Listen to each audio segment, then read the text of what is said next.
Hi friends, আসসালামু আলাইকুম। মনিরাস কুকিংয়ে আপনাদের সবাইকে স্বাগতম। আশা করছি আপনারা সবাই ভালো আছেন। আজ আমি আপনাদেরকে তৈরি করে দেখাবো খুবই সহজে এবং খুবই মজাদার শিম দিয়ে নিরামিষ সবজি। তাহলে আর বেশি দেরি না করে ভিডিওটি শুরু করা যাক।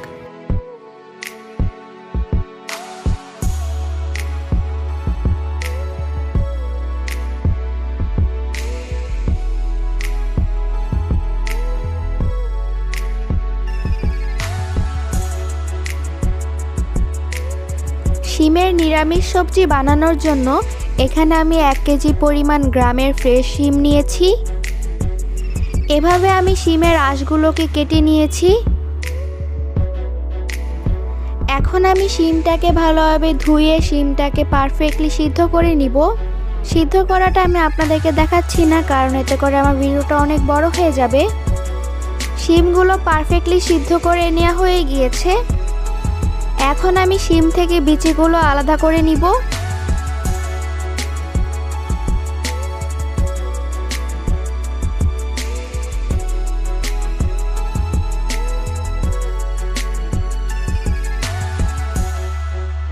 শিম থেকে শিমের বিচিগুলো আলাদা করে নেওয়া হয়ে গিয়েছে। এখন আমি শিমের বিচির খোসাগুলো ছাড়িয়ে নিব।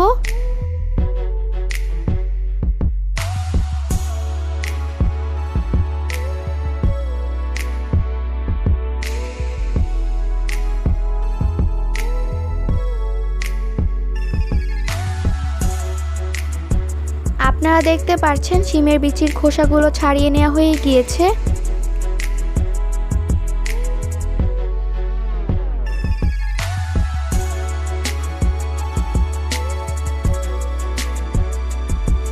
এখন আমি শিমটাকে হাত দিয়ে ভালোভাবে ম্যাশ করে নিব।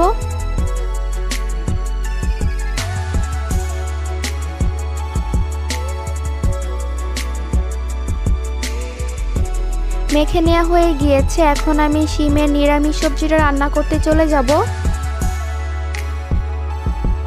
শিমের নিরামিষ সবজিটা রান্না করার জন্য এখন আমি চুলায় একটি প্যানে দিয়ে দিচ্ছি 1/4 কাপ পরিমাণ সরিষার তেল। এখন আমি দিয়ে দিচ্ছি 2টি তেজপাতা, দিয়ে দিচ্ছি 1/2 কাপ পরিমাণ পেঁয়াজ কুচি,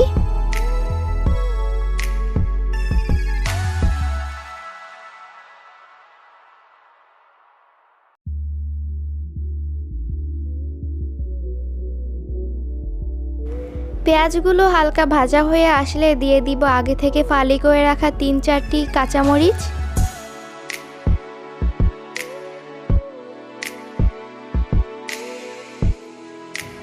দিয়ে দিচ্ছি 1 চা চামচ পরিমাণ রসুন বাটা, দিয়ে দিচ্ছি 1 চা চামচ পরিমাণ আদা বাটা,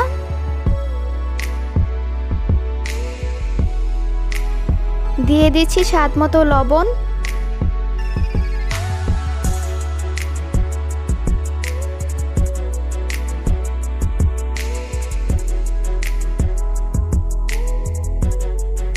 দিয়ে দিচ্ছি 1 চা চামচ পরিমাণ হলুদের গুঁড়া, দিয়ে দিচ্ছি 1 চা চামচ পরিমাণ মরিচের গুঁড়া, দিয়ে দিচ্ছি 1 চা চামচ পরিমাণ টালা জিরার গুঁড়া। এখন আমি সবগুলো মশলা ভালোভাবে মিশিয়ে নিব।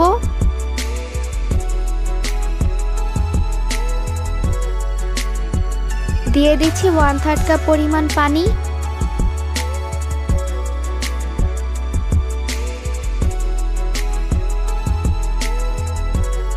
এখন আমি পানিটার সাথে মশলাটা ভালোভাবে কষিয়ে নিব।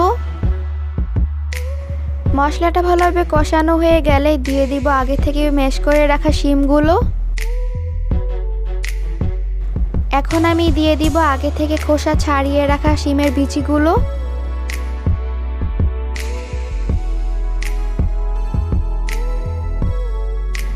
মশলাটার সাথে এখন আমি শিমগুলো ভালোভাবে কষিয়ে নিব।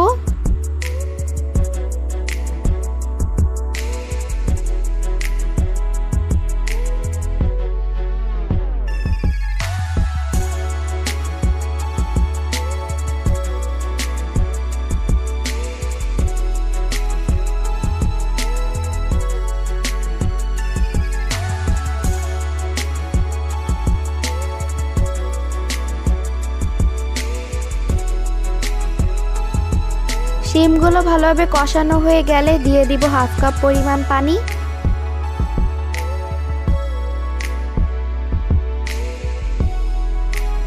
পানিটা ভালোভাবে মেশানো হয়ে গেলে এখন আমি ঢেকে দিব 10 মিনিটের জন্য।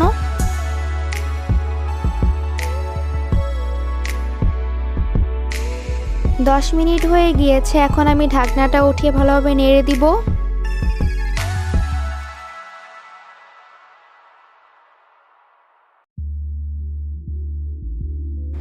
শিমের নিরামিষ সবজিটাতে লবণ কম হয়েছিল, তাই আমি স্বাদ মতো আবারও একটু লবণ দিয়ে দিচ্ছি। দিয়ে দিচ্ছি হাফ চা চামচ পরিমাণ টালা জিরার গুঁড়া। এই সবজিটাতে জিরার গুঁড়াটা একটু বেশি দিলে টেস্টটা ভালো আসে।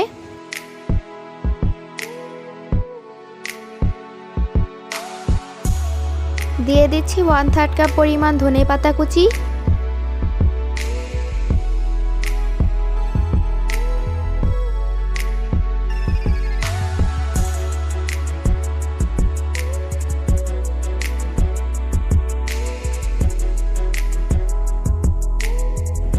আপনারা দেখতে পাচ্ছেন শিমের নিরামিষ সবজিটাতে পানিটা শুকিয়ে এসেছে। শিমের নিরামিষ সবজিটা হয়ে গিয়েছে, এখন আমি আপনাদেরকে সার্ভ করে দেখাচ্ছি। আপনারা দেখতে পাচ্ছেন অল্প কিছু উপকরণ দিয়ে কিভাবে খুব সহজে শিমের নিরামিষ সবজিটা হয়ে গিয়েছে। আপনারা নিশ্চয়ই দেখে বুঝতে পারছেন এই শিমের নিরামিষ সবজিটা কতটা লোভনীয় এবং কতটা মজাদার হয়েছে। আপনারা একবার বানিয়ে না খেলে বুঝতেই পারবেন না এই শিমের নিরামিষ সবজিটা কতটা মজাদার। আপনারা আমার রেসিপিটি বাসায় ট্রাই করে দেখবেন। আশা করছি আপনাদের কাছে আমার আজকের রেসিপিটা ভালো লেগেছে। ভালো লাগলে আমার ভিডিওটিতে লাইক দিবেন এবং আমার চ্যানেলটি সাবস্ক্রাইব করে পাশেই থাকবেন। আজকের মতো তাহলে এখানেই বিদায় নিচ্ছি। সবাই ভালো থাকবেন। আল্লাহ হাফেজ।